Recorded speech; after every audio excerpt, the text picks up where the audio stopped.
evening there. My name is Lamin, and this is The Nation Today. Thank you for joining me on my show tonight. Multi-million dollars mosque inaugurated at the State House. We have a report for you on that.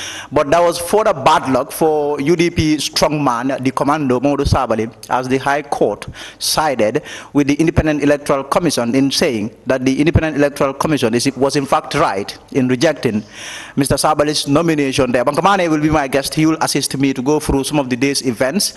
And we have other stories also for you. But first,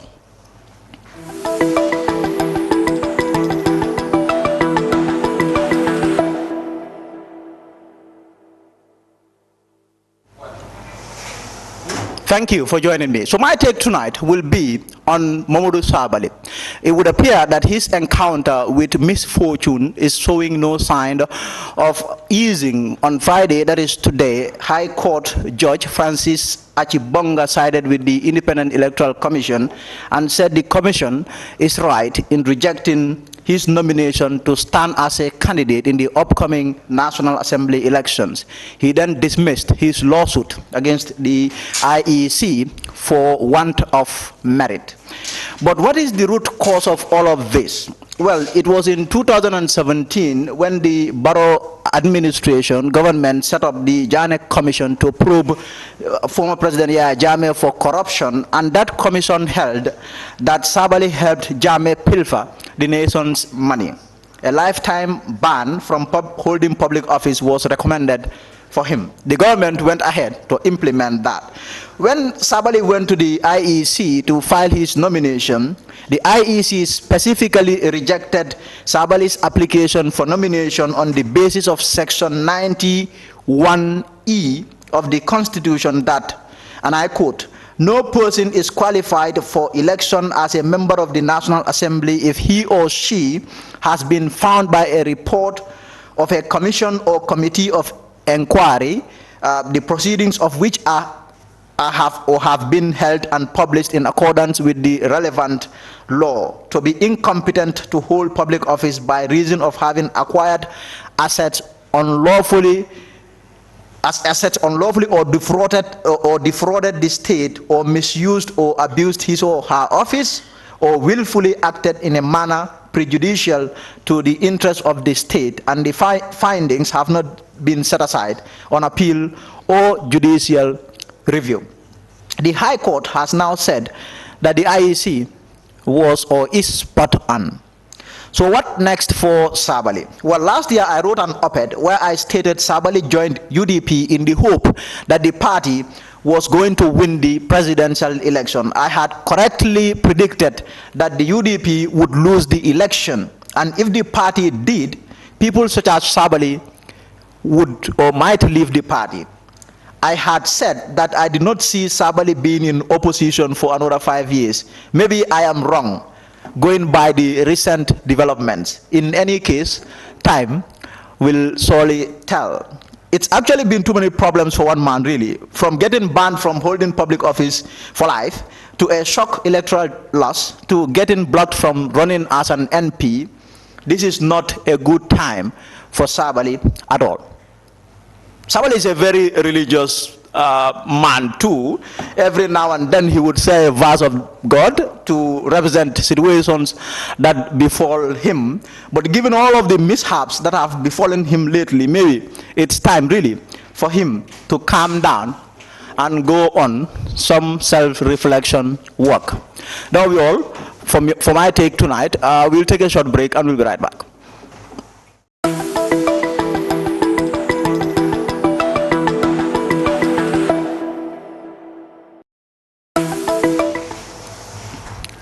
Welcome back. So a multi-million dollars mosque was inaugurated today at the State House. Star TV editor-in-chief Justice Momodou Justice Dabo was there. He was among worshippers while the mosque was being inaugurated, and he came through with this report. The construction of this beautiful edifice began in 2018, but its progress was slowed down due to the COVID-19 pandemic. It was built through the instrumentality of UAE Aid, Dar Al-Bair Society and Taiba Charity Center. Speaking at the inaugural ceremony, the Imam Rotib of Banjul Al-Haj Cherno Mosque thanked the donors for their continued support to the propagation of Islam. The Minister of Religious Affairs, Honorable Musa Drame, expressed delight for witnessing the inauguration of the newly built State House Mosque following several months of hard work. Minister Drame described the structure as magnificent before entreating its sponsors to widen their scope of interventions to other areas such as water security, orphans, poor and the less privileged. The president of the State House Mosque Committee, Sheikh Lamin reminded Muslims that they are saddled with a huge responsibility of providing support to each other. The president of Supreme Islamic Council, Sheikh Issa Dabo, said though Islam is not a novelty in the Gambia, it's heartwarming to know that the Gambian leader is passionate about the religion. Representing the sponsors, Yusuf Abdullah Aysat expressed appreciation to Allah for giving them faith to help in the construction of places of worship. Aysat said they are going at full stretch to support the poor and needy across the globe, and that their interventions are inspired by Islamic brotherhood and goodness to the human family. He added that Del Albert Society has been fruitfully collaborating with UAE authorities to render humanitarian assistance to the poor and needy, adding that the organization's 4 decades of operations has seen the construction of mosques in various parts of the globe. والتي وضعت نصب عينيها عمارة بيوت الله تعالى في الأرض قاطبة. أكو إلا نيم كفوني أي دوكو كما سكايرو دوكو كنا نبدا سنجتان داني نفهم. بري نيامن دي كألا بمول لدلا أني كي نيان دي كبرياني. President Barrow meanwhile said the construction of the mosque was a gesture that can be adequately compensated only by Allah. This edifice is alluring and magnificent. This mosque will ease worship and will attract those not even so enthusiastic about congregational prayers, the president said. The Gambian leader recognized that though the donors are physically far away in other parts of the globe, they are emotionally attached to the Gambia. He also recognized and appreciated the fiscal discipline exercised throughout the project's implementation.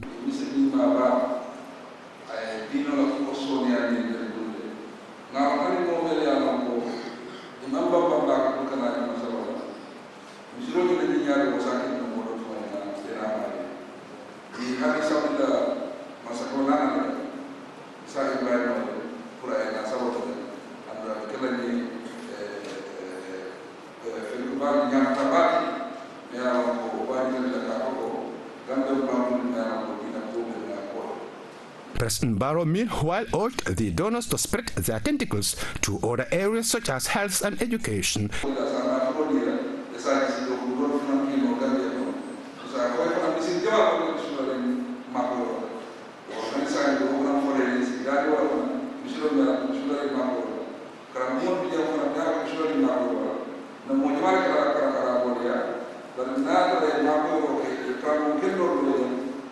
Especially tertiary education. According to the Gambian leader, the mosque is not only splendid, but will be also enduring and help Islam flourish. Reporting for Star TV News, this is Momodou Dabo.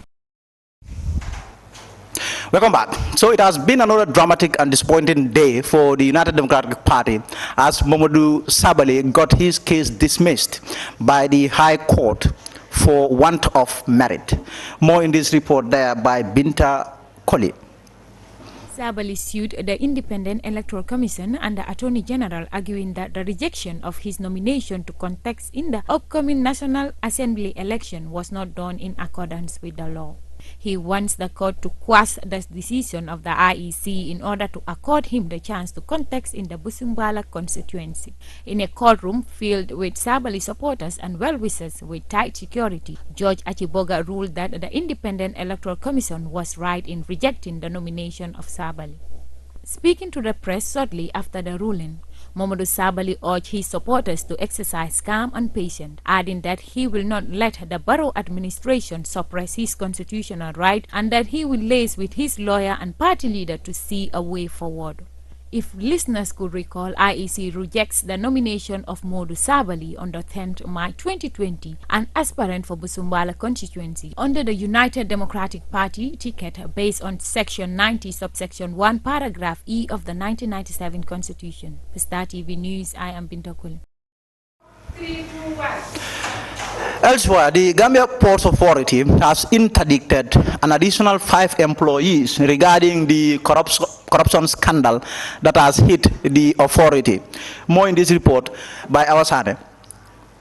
Following social media's report regarding the interdiction of some employees of Gambia Ports Authority under the traffic operations, Gambia Ports Authority spokesperson Banka Manneh told Star TV that some staff members, both male and female, were interdicted over the week following a board meeting on Tuesday. 2 more supervisors of the delivery and implementation unit have also been placed under suspension, bringing the entire list of interdiction officials to 9 since reports of the fraud first surfaced.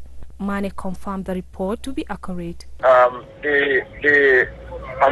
The last Wednesday interdiction of 5 staff has increased the interdicted staff number to 9. Previously people recall that when the whole matter came up on social media, the management has swiftly reacted by suspending or interdicting 4 female staff. Following the preliminary report that management received, because they were suspected in the saga, in the scandal. So just last Wednesday, following the board meeting on Tuesday, board also recommended for the additional 5 other people to be interdicted. So on Wednesday, they were officially interdicted. So that has actually been number 9. He added that the management of both GPA and the Traffic Operations Unit have reacted to the irresponsible act. However, regarding the measures taken to avoid such acts, he said, "What we can say, since we have also, invited the police to help in the further investigation to ascertain the actual amount involved. We cannot for certain say anything more for now, but the matter, according to the internal report, there is a suggestion that the fraud may have occurred. But that report also did not say, contrary to what was said on the social media, that the receipts were duplicated. The internal report did not mention anything of that sort. Rather, it says that payments made outside our port system. Okay, and then that was outside the port system. But it does not necessarily mean that receipts were duplicated, because the report did not show anything of that. So meaning that is contrary to what was said on the social media. PRO Manneh said this is an allegation in the meantime, but their internal investigation is in progress, adding that he can't say much until when the reports are out. According to Banka Manneh, their management is very strict about the measures taken and will determine to get the bottom of the matter, adding that sanctioning their own investigation is also something that will affirm the commitment of the management on the matter. Meanwhile, when he was asked how they found out about the corruption, he said they normally did an annual analysis of revenue collection and things were not going normal. That's where they discovered that something was wrong somewhere. The suspended individuals include the rating manager, assistant rating manager, and assistant delivery and documentation manager. For Star TV News, I am Awasane.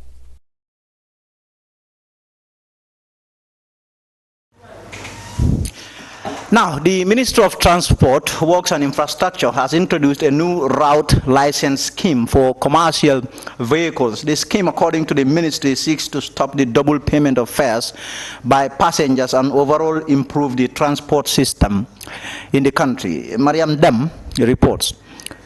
Transportation has been a major challenge in the Gambia recently, as a day hardly passes by without commuters complaining of paying double or triple fares, which are supposed to be a one-route fare, or traffic congestion for a long time now.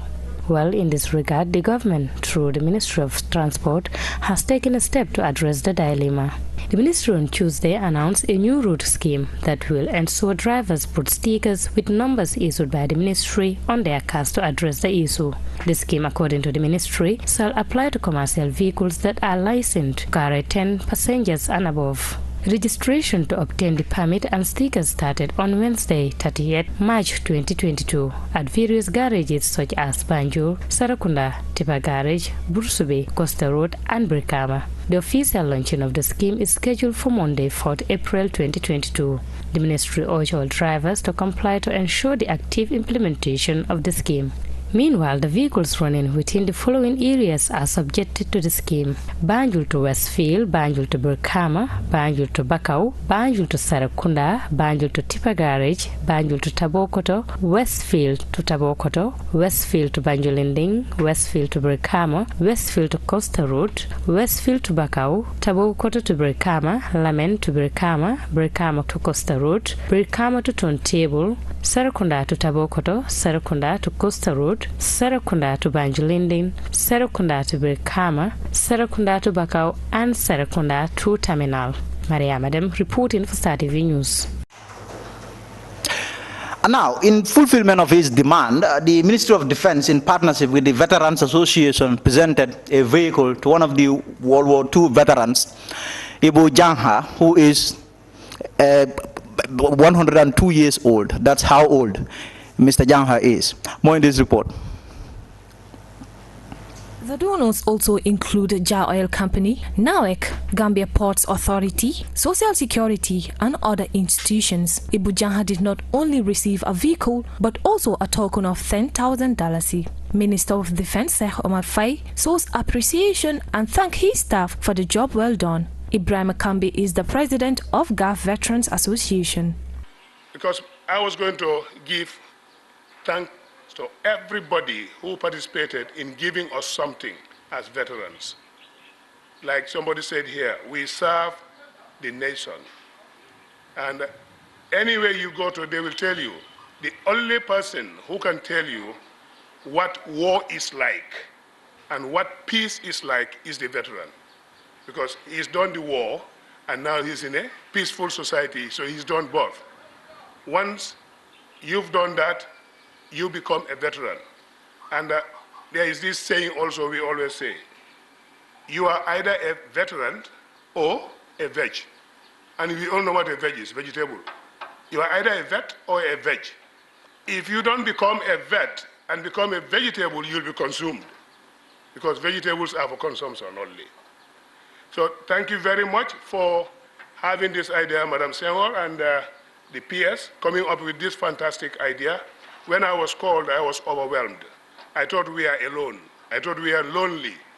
All of a sudden, this call came and said, look, Armed Forces Veterans Association. Speaking at the presentation, CDS Yankoba A. Drame said, under adverse conditions, more so in the context of the Second World War, volunteered to say we would want to serve in uniform so that the peace that we enjoy or we cherished can flourish so that all of us can live our dreams in peace and harmony. Therefore, it is proper and fitting that we acknowledge and commend the exceptional sacrifices, those who volunteer to serve in uniform so that this world and this country, to be more precise, can flourish.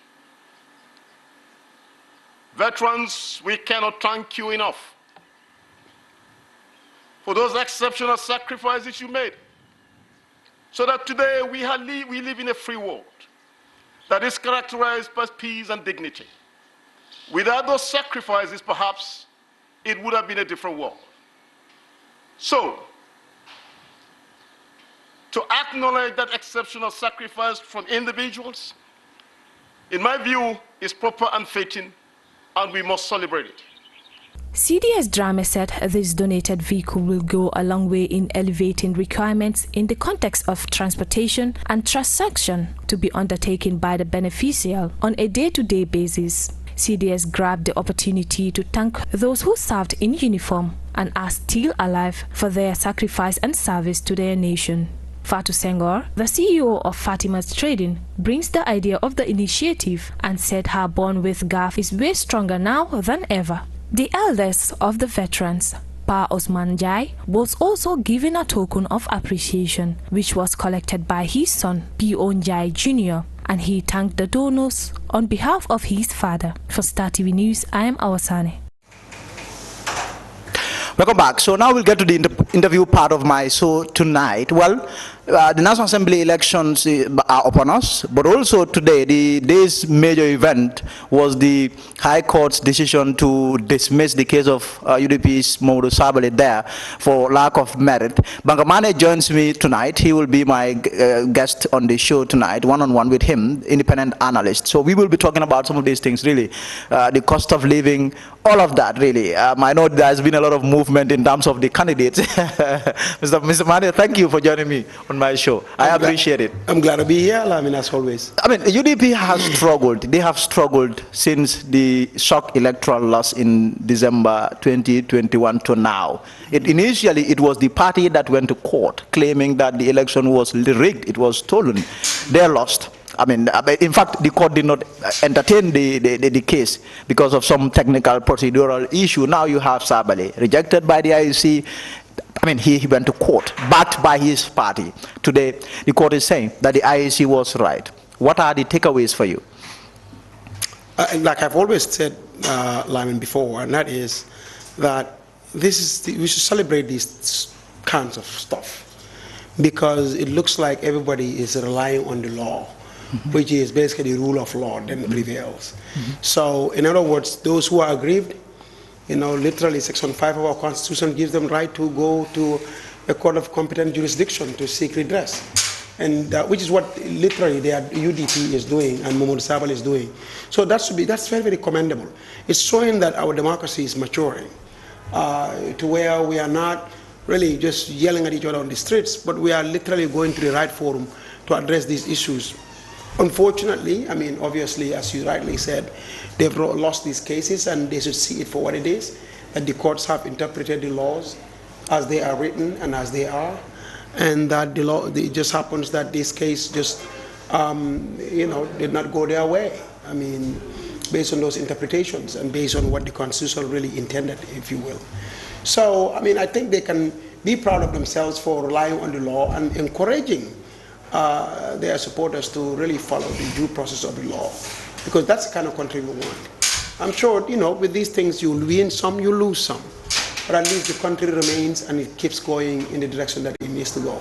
And that should be the ultimate goal of everybody, including the political parties. So this is commendable, and it's really a great day for our democracy. Yet again, people go to the courts, and the courts come back with their verdict, and everybody respecting that verdict. I think that is wonderful for our democracy. You're talking about the institution and the fact that people can really rely on these institutions. But do you think at all that UDP trusted these institutions? Because today the party was led by the Deputy Leader Ajay Seka, and some of the claims or comments that he made was that what former President Ajame was doing in the country are the same exact stuff or things that the current President Adama Barrow is trying to bring back. I mean, look, the UDP is an opposition party. So obviously, yes, they will call the government every name in the books, and they'll call the president every name in the books. Mm-hmm. They are well within their rights to criticize Barrow. Whether that criticism is justified or not, it's not the point.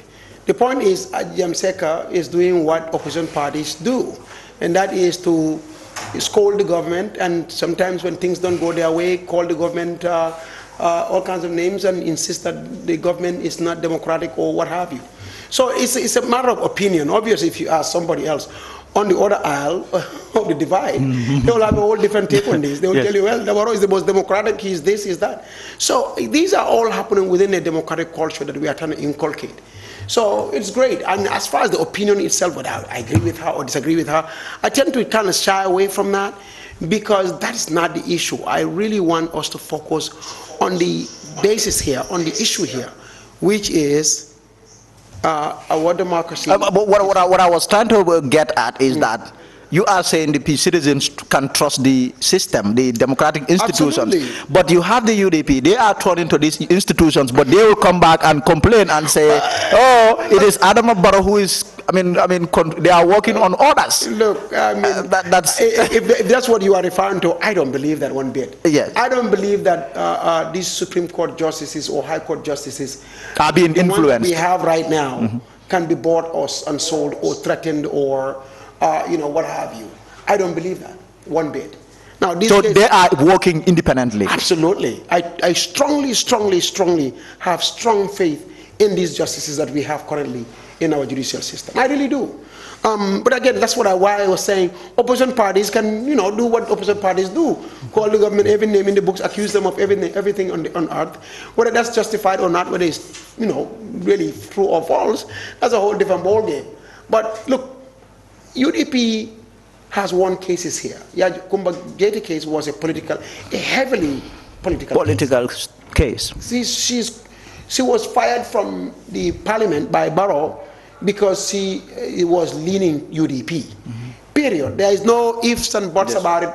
We cannot assume what may, what was, what did, what didn't. No. The reality was, it was a totally political case. Now, such a highly political case where Barrow fires her, putting somebody that was supposed to be his own surrogate, and the courts coming back and saying, no, Barrow, you can't do this, and then bringing her back to parliament. Now, what do you call that? Is that because of judicial interference? What I'm saying is, look, some cases will be won by UDP, some cases will be lost by them, just like it always happens elsewhere. So in cases where they have lost, it's okay. They can say the ruling is not fair, and that Barrow this, Barrow that. I get that. But as an independent observer of these issues, I think most observers will conclude that this is just a judicial process and a fair one at that, and that the justices look at the merits of the case, because even to a layman, legal layman person, that is, yes, this case from the get-go, even ourselves on our program for the people back home, we called this one out. Yes, we did. We said that section 90, section 1E disqualifies Momodou Sabally.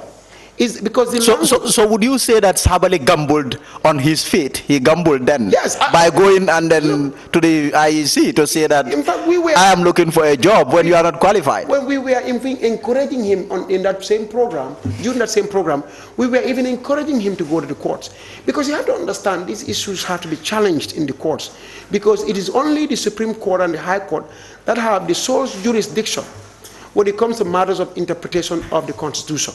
They are the only ones. Yes. So if you have issues of this nature, it is advisable, and in fact it is good practice to go to those institutions and then demand redress. They will interpret it for us. Now what essentially is going to do is it's going to enrich our jurisprudence. That is, now we have a precedence. We have a case. Our case law is being enriched. So now, if somebody has a same case, future cases, it would be much easier for the judges to decide on them. Even only the judges, but even the attorneys, the parties, and even the members of the public. Absolutely, they know now. Yes, what this is all about, and that if you fall in this category, what the law says about that. This is good.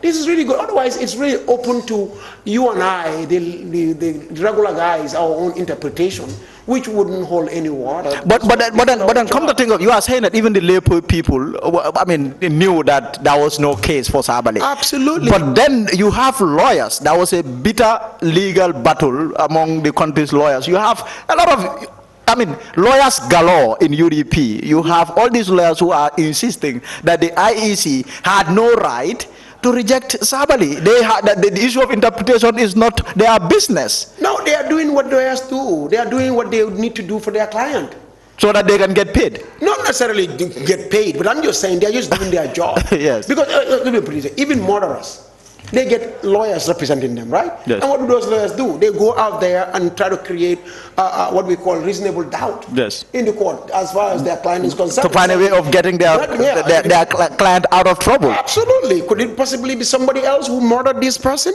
You guys may have gotten the wrong man or the wrong woman.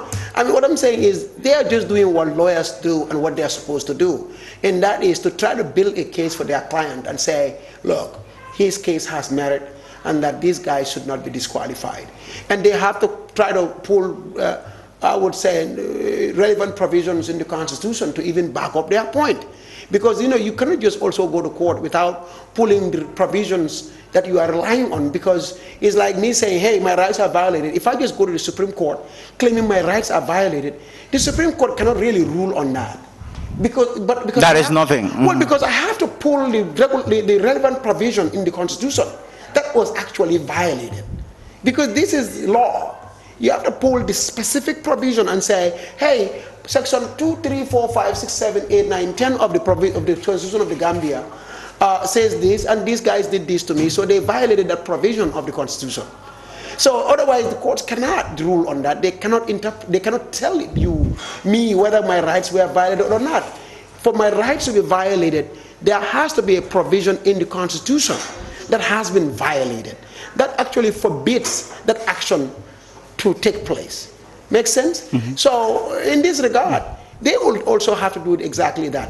Whether you agree with that provision that they are quoting or not is totally moot. At the end of the day, that's what the courts are there for. They will look at these things and hear their argument and then rule on it, which is what they have done. So kudos to everybody and to our country that our democracy is maturing. Let's talk about the issue of selective justice then. The issue of Kumba Amday, Kumba Amunday. I mean, I have had it time and again. UDP people saying, oh, Momodou Njie, oh, Alaji Sise is working. President Barrow has let these people to continue to work even when they were also adversely mentioned, indicted by the Jamaanoo Commission report, and he doesn't want Momodou Sabally to work. What is your view on this? No, but see, what aboutism doesn't work within a legal framework like this? It just doesn't work. Because at the end of the day, look, let's wait until Momodou Njie tries to run for office, for parliament.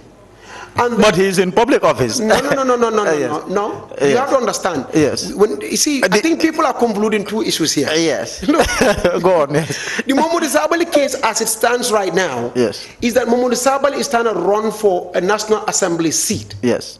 Okay? Yes. That is exactly what, and the IEC, that is the referee of this process.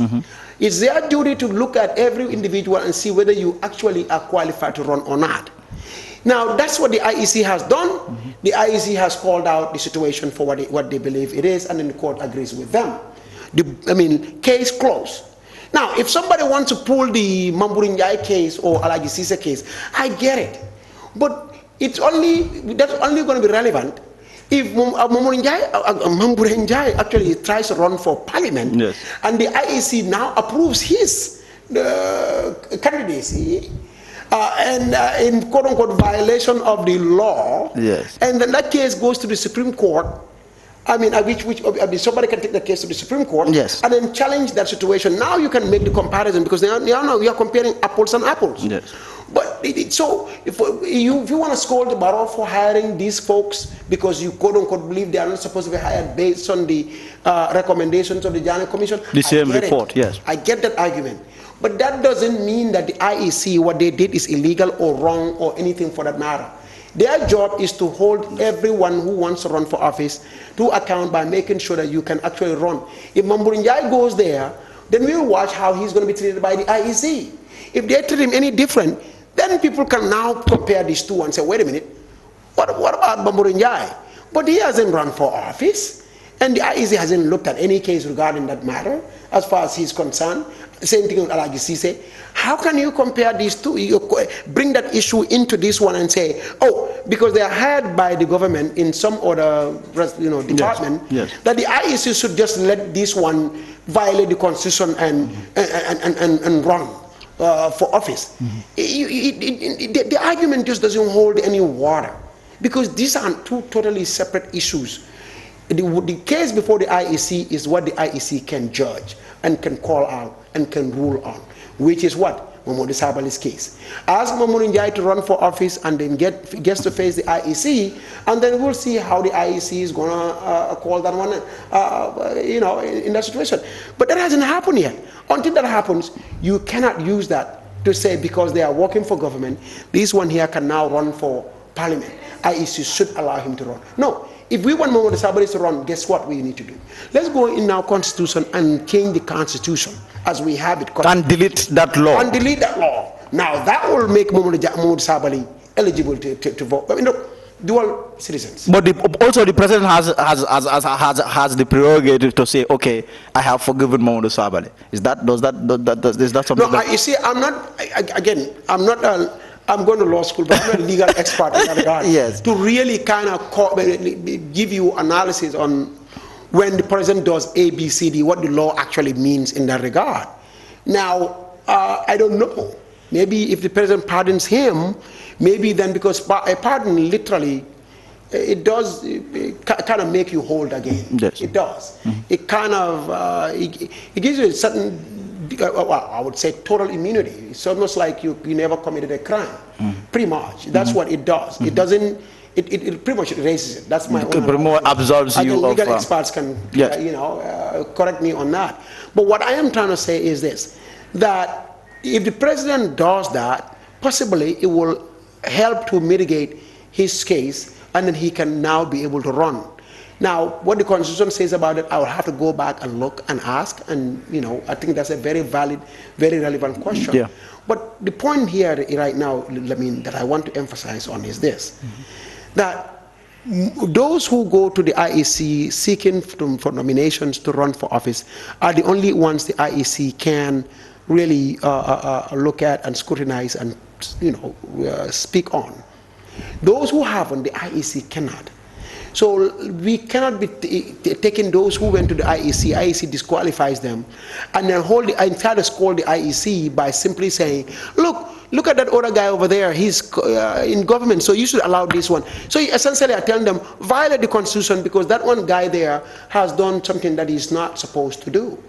I mean, I don't know how you can whataboutism. I don't know how you can apply that in this situation, because there are two totally different cases, two totally different scenarios. According to the Constitution, and now confirmed by the Supreme Court of the Gambia, Section 90, Subsection 1E of our Constitution, 1997 Constitution, has disallowed Momodou Sabally to be able to run for public office. That's what has happened. If we want to fix that, let's go back and change our Constitution, even like dual citizens, even though that hasn't been challenged in court yet.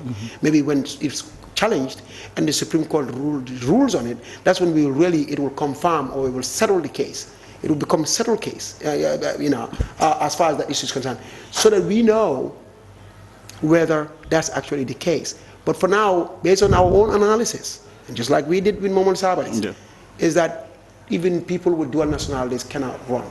They are disqualified from running. If the IEC called, again, for instance, I tried to run for office, and I have all these other requirements met, but I'm a U.S. citizen. You'll have to denounce that. Exactly. IEC can actually say, no, you are disqualified because by virtue of your dual nationality. Now, if I want that changed, I need to fight them to make sure the Constitution changes that. If it does, hey, barring any other provisions that will stop me from running, now I am allowed to run. But this is not the case. So I cannot sit here and say, oh, so you're going to do that to me? What about that other guy over there who is a dual citizen, and he is now a minister, but the Constitution doesn't allow him to be a minister. So you should allow me to run for... No, it doesn't work like that. But who can hire somebody who is a dual citizen as a minister in violation of the Constitution, and the IEC can turn around and reject my nomination for parliament because I'm a dual citizen? Yep. You go call Barrow out on his act, but you don't insist that the IEC rectifies, quote unquote, that injustice by simply allowing me to run in violation of the Constitution. It doesn't work like that, Lamin. It doesn't. So now let's turn to the issue of the National Assembly elections. I mean, in about a week, Gambians will queue again, this time to vote for their representatives. A lot of candidates, over 250 people are scrambling for the votes, really. All the parties are making their moves. What would be the type of National Assembly that you would want to see? I know you have people that are calling for a competent National Assembly, competent officials, competent representatives. Where do you want to see the next National Assembly in terms of competence? You know, with these things, there is a wish and there is a reality. Yes. Democracy is the reality. Okay? Yes. Your wish is your wish. Wish meaning what? A lot of people wish that we have this good parliament, meaning good in by what definition? Obviously, we have to define it. Because good to me and good to you may not be two different things. Good to you may mean if you're an MPP member, all of them MPP candidates winning. And good to UDP members would mean all of them being UDP members, and good to DOI maybe that. But when I say good in this regard is that many people will want to see there are quality candidates that people see as quality candidates. People that they believe are articulate based on their history. They seem to be very articulate. They seem to understand the rules. They seem to have at least a good, nice, basic understanding of law and how it works. They seem to have also have take their civic responsibility very seriously. They've been engaged in many activities that seem to suggest that they care deeply about their communities and the issues that affect their communities. This is what I mean by good candidates. So for those ones to win, that would be a great thing for our democracy, because they will go there and challenge, obviously, the executive and make sure that every bill, every spending bill, every act that the parliament wants passed or what have you is fully scrutinized, and a robust conversation or discussion or debate, for that matter, takes place around these things that are very critical to the success of our country. This is what many people would like to see from my own I would say observation. But democracy dictates otherwise. Obviously, parties will go out there and fight for votes. And for them, they want all their candidates to win. As far as personally, if you want to ask me personally, I have candidates in all the parties that I would like to see win. I really do. So my liking for candidates really in this, or my wish, and that's what I meant by wish. My wish is that these candidates, really all of them win, because I think they are good quality candidates. And they are all over the place. Some are in UDP, some are in NPP, some are in DOI, some are in other parties. I mean, GDC. They are all over the place, really. But again, democracy, you don't have control over how citizens are going to vote. But Sidia Jata wants to go back to parliament. President Barrow doesn't. President Barrow is saying he's too old, he should step aside. And that has really triggered a little anger in DOI. Even Halifa Sallah was attacking the president. I mean, they said he was responding. They hate me to call it an attack. They said I should just say that he was just responding. But he was fighting. Bottom of the fact of the matter is he was fighting Sidia's fight. What is your take on that? The president swiping at... What the president said, that's what politicians do. You take a jab at your opponent. As long as it's respectful. Look, just to say that, this one, he should retire now. Well, your friend said it was disrespectful. Coach Pasamba. Well, I mean, look, Coach is a DOI. Again, I see why he will say what he said, because he's a DOI. Yes. And so if you attack his candidate, obviously he will come out there and defend his candidate. So I can, like Yam Seka did. Yes. Coach will do, I can see him doing the same thing, going after Barrow and trying to, stick back to it. That's the beauty of democracy. Yes. I think that, you see, for me, that's the culture is where I always want to put the emphasis. And we always, Lamin, in these conversations, lose sight of that fact. Because everybody's insisting that we all talk a certain way, act a certain way, behave a certain way, and approach these things with a certain look. And no, democracy, in fact, that would be totally anti-democratic. It doesn't work like that. Democracy, in a democratic environment, people have different opinions. They have different ways of the way they look at things. And sometimes, I mean, all the time, parties do take a jab at each other. Disrespectful would be for me if he had insulted him, something like that.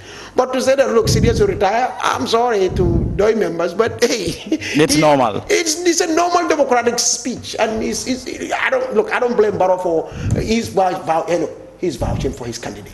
He's fighting for his candidate. That's what politicians do. That's what politicians. What do you expect him to do? Right. So, and for DOI to come out really take a swing at him back, Wonderful. And I understand it was Sidia who started the fight, who said that the government has been overrun by monkeys and baboons, and then the issue of the roads, the URR roads and bridges came by way of charity, begging, yeah. you know. I love it. Yeah. So I mean, look, I'm glad Sidia said that, because that's what he's supposed to do. Let him take a swing at Barrow and his NPP big time. Let him not spare them, because this is really it's election season. Let him not take any prisoners. That's what you do. That's what politicians do. It's okay. People just need to chill and recognize that politicians are doing what they're supposed to do. This is wonderful for our democracy. And you have the president's campaign also much criticized. You have people like Njie saying the president was abusing state resources. This is a political tour. He should not have used state resources. Right. I think, look, that's a fair criticism. If Barrow is using government resources to run a political campaign, absolutely, I think that's a fair criticism. But his media chief is saying the president is at least entitled to certain privileges, like security as head of state, like security, like vehicles to carry the security people. I totally agree with that. If the president is traveling, because that is totally tied to our own national security. So obviously, if he is even going on a campaign tour, absolutely, our security apparatus should be there to protect him.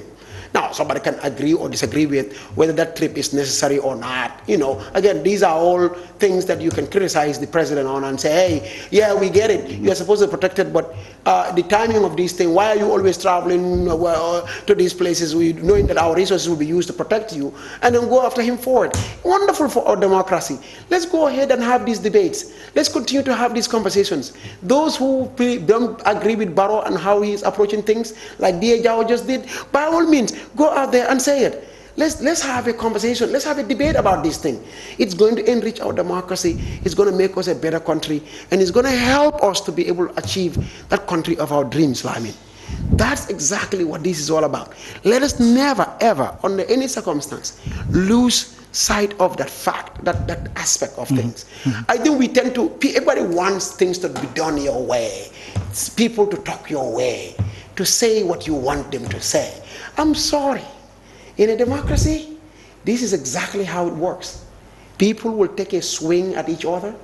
Political parties will take a swing at each other. Everybody will express their opinions, whether you agree with it or not. If you don't agree, well, hey, bring your case and take a swing at them and disagree. One thing also that has caused a row is the granting of amnesty to Sabaly. Denying people like former Vice President Dr. Njie Saidi. What's your view on that? No, look, we haven't heard from the government side yet. You know, this is the TRRC recommendation you're talking about. Yes. But no, yes, I also have a problem. In fact, we had a conversation about this, and I have a serious problem with granting amnesty to Sabaly. But I've always said this. I mean, during the course of that TRRC, the hearings, I raised the alarm. I even went to my Facebook page and wrote about this. Because the way I saw the TRRC, the way they were hobnobbing Sana, and even the general public, let's remember, look, this is not the TRRC, just the TRRC alone. Even the general public, Sana became an instant celebrity. Among citizens. Yes. Among his citizens. You saw it. People were taking pictures with someone who accepted to superintending the murder of at least a dozen military officers. They called him a hero. They celebrated it. They were celebrating him. And I was sitting there watching this, and I'm like, how? Why? I mean, have you forgotten? But, you know, as a country, I think this is where our mistakes come in. Sometimes I don't know whether we know what we really want. Because we want one thing, and then we act a totally different way. As far as, why can we be insisting on having justice and then really behaving that way towards a perpetrator of these very, very, very serious crimes? Let the courts decide these things. Let them go to court. If a court comes back and says, hey, Sana has fully cooperated, Sana did this, so because of that we'll reward him with AB. Look, Lamin, I'm willing to live with that. Look, victims' families will have their say on this, and you know, and we should always be sensitive to their concerns. Finally, cost of living. Everybody is talking about it. People are People are really concerned about the issue of cost of living. What is your view? What do you think is the cause of this? Look, I think it's a global trend, and also maybe I do also believe that there are missteps on the government side. Government needs to go back and revisit these pricing schemes, and not only that, but also revisit their economic policies. Look, I mean, I hate this sounds phobic here, but we have a situation where, look at all the major industries in this country and all the major imports and everything. Our market is controlled literally by people that literally are not even from here. Non-Gambians. Non-Gambians. This is what is happening. And so for those people, obviously they are businessmen and women, and they are driven solely by profit. I get it. But then if they can abuse their profit scheme, and instead of making 100%, they can make 500% because we don't have any alternatives. What I mean by alternative meaning, they are the only ones we can buy from. We cannot go elsewhere. We don't have a choice but to pay that 500% increase. So this is where the problem is. I think government needs to make sure they prioritize also the open up the market and allow Gambians to come in and operate in these markets and become major players also. Because let's maybe give you an example, and you can call this a free ad by me. I just opened a branch of Majilac stores in Bruford. Yes. We sell meat, chicken, fish, and all these things right at the Bruford market. People are selling over there meat and bone for $300. Again, go there, you will find out that the market is controlled by foreigners. I opened that store over there. Guess what? How much I'm selling the meat for? $290 per kilo. $10 a discount. Yes. Because to me, I want to make sure that the locals, look, may not be enough, obviously, because the profit margin is thin. If I could get a bigger profit margin, I would have shared it more with the customers. But that's what I'm saying, because for me, I'm looking at my community and saying, no, $300 is too much for meat and bone. I can do better. Let me do $290. Maybe that extra $10 they can use that to, buy something like maybe onion or something else. I don't know. All I'm saying is this: that I have my community at the back of my mind. How do I also serve their interests here? But because I'm from there. A guy who is not from there and probably is just trying to gather as much money as possible and send it back home may not have those considerations, may not even care. So what I'm saying is, we need to open, I'm not saying kick out the foreigners, let them stay and do business. But let's open the market. Let's provide capital to Gambians. Many Gambians want to do business, they just don't have access to capital. They cannot do these things. They cannot become major importers. They cannot, and those who are importing, even Gambians that are importing, they literally are struggling in this economy. They are having problems. You have a lot of Gambians that can do so much in this country, Lamin, and they are just not getting the access. Government needs to go back and take care of that. Look, this price increase, even in the United States, the prices have shot into the sky. So some of it is not their fault at all. Trust me, this is a global problem. It's a global trend. Yeah. But what I am saying, and UK, if you remember, recently there have been news articles about this, UK. But what I'm saying is for government to play its role significantly in this and have an impact, they need to go back and make sure that they empower Gambians and open up the market, make sure that the impediments that are there, the issue of having to bribe this, bribe that Gambians generally tend to refuse to do, and now they get shut down and shut out of the system, or you create all these impediments for them, crazy rules, make it difficult for them to operate, get into the market, so that it just stays within some few hands. This is what government needs to revisit these policies, look at them very carefully, and come in with a view to making sure that they, like I said, open the market for Gambians to enter and do business and bring about the big transformational change that needs to happen in this country. We and only we can do it, and we are ready. We want to do it. Let them open the market and allow us, and we will do it. Mr. Manneh, I can guarantee you. Many thanks for joining me on my show tonight. I appreciate it. Thank you very much. We've run out of time. Thank you very much for coming once again. So with that, we'll come to the end of the show tonight. I will be back on Monday. Until then, goodbye.